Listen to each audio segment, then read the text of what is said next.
Saya harus ngomong apa adanya, nggak ada progres yang signifikan, nggak ada.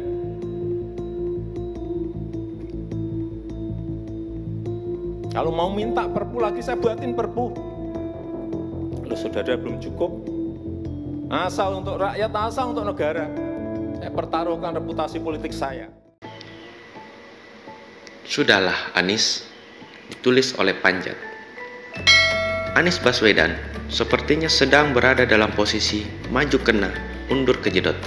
Wabah COVID-19 yang sempat dia dambakan untuk menggetarkan seluruh persada dengan namanya, sepertinya hanya tinggal kenangan. Masa edar COVID-19 yang sudah kelamaan pasti membuat isu tentangnya pun menjadi basi. Apalagi DKI Jakarta yang dalam kurun waktu berbulan-bulan mencatatkan penderita yang jumlahnya terbesar di tanah air, menjadi pertanyaan tersendiri pula. Kenyataan ini sangat bertolak belakang dengan sesumbar Anies bahwa dirinya sudah memantau COVID-19 ketika masih menjangkiti Wuhan, Cina. Bahkan kalau dipikir ulang, wabah COVID-19 sepertinya tidak terlalu berpengaruh pada warga DKI Jakarta. Lah, walaupun katanya diberlakukan PSBB atau aturan segala macam, di banyak tempat kok tampak normal-normal saja, maka penulis sering bingung setiap membaca berita atau running text di televisi bahwa masa PSBB di Jakarta diperpanjang. Lah, apanya yang diperpanjang? Emang sejak kapan ada PSBB?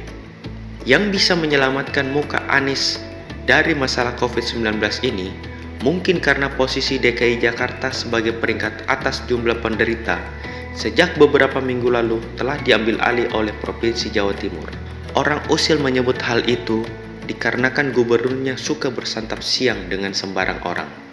Anies Baswedan dalam beberapa waktu ini tak putus dirundung sial. Katakanlah sepanjang Januari 2020, dia serasa dihempaskan oleh banjir. Lalu musim kering mulai datang, banjir surut. Para simpatisannya pun bersorak-sorai menyambut pergantian musim ini sebagai prestasi Anies Baswedan. Terima kasih Pak Gubernur, banjir sudah surut. Bunyi spanduk di jembatan penyeberangan orang di Grogol, yang kebetulan tak jauh dari Rumah Sakit Jiwa Soeharto Herjan. Habis banjir, terbitlah COVID-19.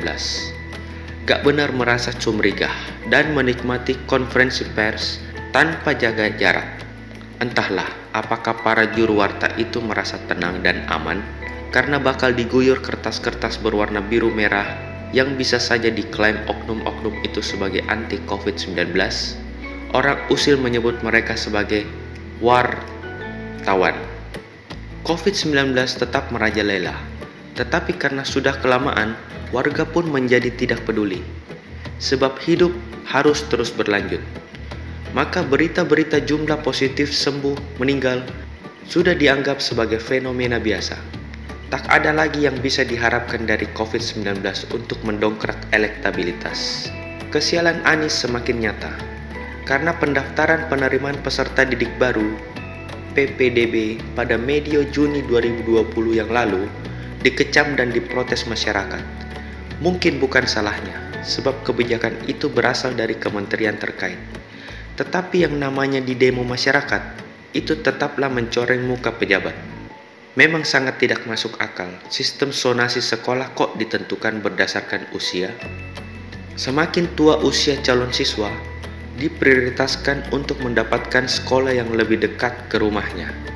Lah, emangnya siswa SMA yang usianya sudah kadaluarsa, sudah tidak kuat lagi jalan jauh dari rumah ke sekolah? Atau siswa SMP yang mestinya sudah lulus SMA itu tidak tahu jalan pulang ke rumah di Grogol jika sekolah di Kebayoran Lama? Semoga Anies Baswedan tabah menerima cobaan ini. Namun persoalan yang kini lebih menohok beliau saat ini adalah keputusannya mengeluarkan izin reklamasi pengembangan kawasan rekreasi PT Pembangunan Jaya Ancol dengan total luas 155 hektar. Ini fatal.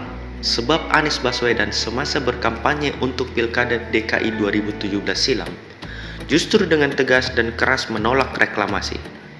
Ketika itu, Anies dengan suara tegas tetapi tidak sampai bergetar mengatakan bahwa reklamasi tak lebih hanya membawa kemudaratan.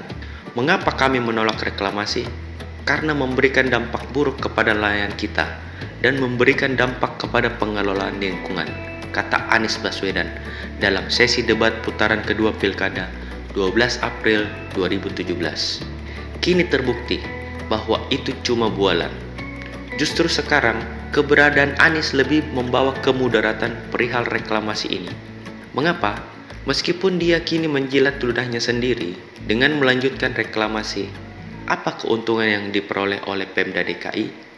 Bandingkan dengan Ahok yang semasa menjadi Gubernur DKI, menetapkan tambahan kontribusi sebesar 15% bagi pengembang reklamasi. Dan seandainya kebijakan soal kontribusi tambahan pebisnis di pulau reklamasi ini berhasil diperjuangkan dan dieksekusi, itu akan sangat memberikan pemasukan yang sangat besar untuk dana pembangunan DKI. Jumlahnya konon bisa mencapai ratusan triliun rupiah. Tapi ketika itu, Ahok mendapatkan perlawanan dari DPRD. Namun cita-cita mulia dan perjuangan Ahok untuk menggemukkan pundi-pundi Pemda DKI yang bertujuan mensejahterakan masyarakat DKI Jakarta akhirnya kandas seiring tergusurnya dia dari balai kota karena kalah oleh Anies Sandiaga. Ahok bahkan masuk penjara selama 2 tahun karena dituding menista agama Islam. Sekarang publik DKI Jakarta cuma bisa melongo. Sebab bisa dikatakan kini si Anies Baswedan ternyata meneruskan juga cita-cita Basuki Cahayapurnama alias Ahok soal reklamasi ini. Cuman bedanya, Pemda DKI tak lagi mendapatkan kontribusi tambahan sebesar 15% dari pengembang yang diperjuangkan dengan ngotot oleh Ahok yang nilainya bisa mencapai ratusan triliun rupiah. Sayang sekali, uang sebanyak ratusan triliun rupiah yang sudah di depan mata terpaksa lenyap karena salah pilih gubernur. Bukannya mempertahankan gubernur yang sifatnya mengisi dan memenuhi kas Pemda DKI, namun lebih memilih gubernur yang hobinya menguras kas Pemda. Belum lagi soal nasib kayu-kayu yang ditebang dari Monas, yang jumlahnya konon bisa sampai puluhan miliar rupiah, tapi tidak jelas di mana. Atau uang muka penyelenggaraan Formula E yang besarnya 20,7 juta pound sterling atau setara 360 miliar rupiah. Jika semakin diulas, kita hanya bisa berkeluh kesah. Anies, sudahlah.